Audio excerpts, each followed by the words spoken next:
Dr. Julie here from Piton Physical Therapy, here to explain how to use a Brock string for your home exercise program. So I have here a homemade Brock string that I use to give my patients. It's really simple. Just buy white string from wherever, a craft store or online, and some beads with holes in them.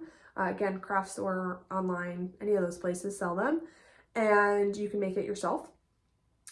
But what you're gonna do is you're gonna cut the string about double arm's length, because then you're gonna fold it and you're gonna tie a knot at the end of it. So now it's in a big loop, and you put the beads on it. So from there, you're gonna hook your Brock string up. You can hook it on a door, you can hook it on a post, something like that. Depending on your doorknob, like if I hook mine up here and I pull, it's just gonna fall off. So you might need to put it on the inside of the door and then close it.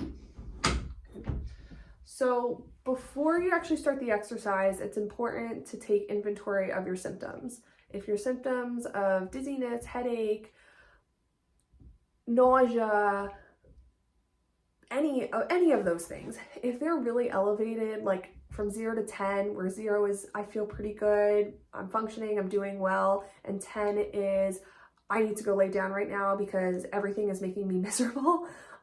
If you're feeling like an 8 or more, 7 or more, that's too high. You need to work on some grounding, breathing, meditation, those things, pacing, any of those things to help bring the baseline symptoms down.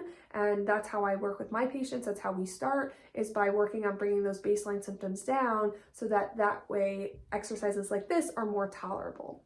So take baseline inventory. If you're really having a bad day, it's not a good time to maybe push yourself. You need to maybe take more rest and do more grounding and pacing. But we're feeling pretty good. Let's say my baseline symptoms are 2. And maybe that's a headache, and I feel a little bit of a headache. Okay, a little bit of a headache, not too bad. We're gonna get started with this.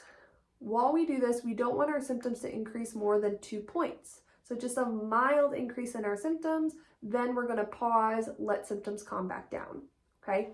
So first I'm gonna teach you how to actually get the Brock string set up for you particularly. And that is, you're going to have that little knot tied at the end of it. Okay, you're going to be upright with good posture. Okay, and you're bringing the string to your nose, not your nose to the string. Okay, so good posture, up nice and tall.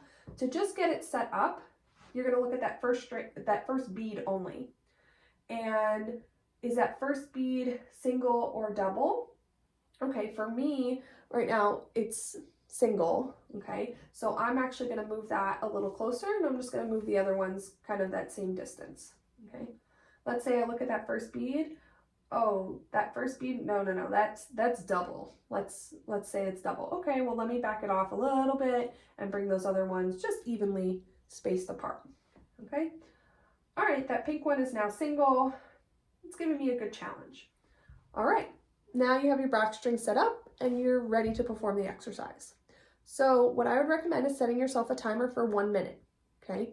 That is like the max that you're gonna perform this at to start. Keeping in mind your baseline symptoms and not pushing above that 2-point threshold. So to start, I'm going to set my timer for 1 minute. I'm gonna start by looking at the furthest bead, which for me is green. I'm gonna hold my gaze on that bead for about 5 to 10 seconds. And you can observe that the other beads, while I'm doing this, they're becoming double. So the green, the furthest bead is single, which is what I want. The other beads are going to split. That's fine. It's going to look like an inverted V, and that's normal. Then after 5 to 10 seconds, I'm going to move to the middle bead, which for me is purple.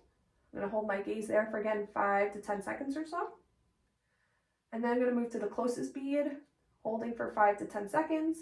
And now I'm going to observe that this is going to be, the other beads are splitting and it looks like a V. Then I'm going to move back to the middle bead, and the other beads are going to split. It's going to make this string kind of look like an X. And then I'm going to move down again to the furthest bead, which for me is green. And I'm going to continue to do that during my 1 minute timer. Again, keeping in mind my symptoms. If my 1 minute timer is going, but after maybe 15 to 20 seconds, boom, my symptoms increase from that 2 to that 4.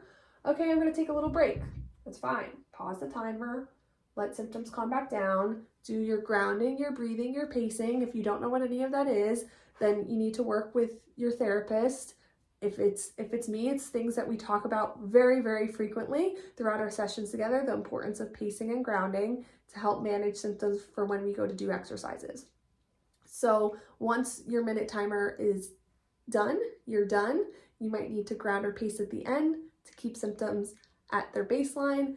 You're going to try to perform this 3 to 5 times a day, depending on your condition and the recommendations that are set for you. If you have any questions, feel free to reach out.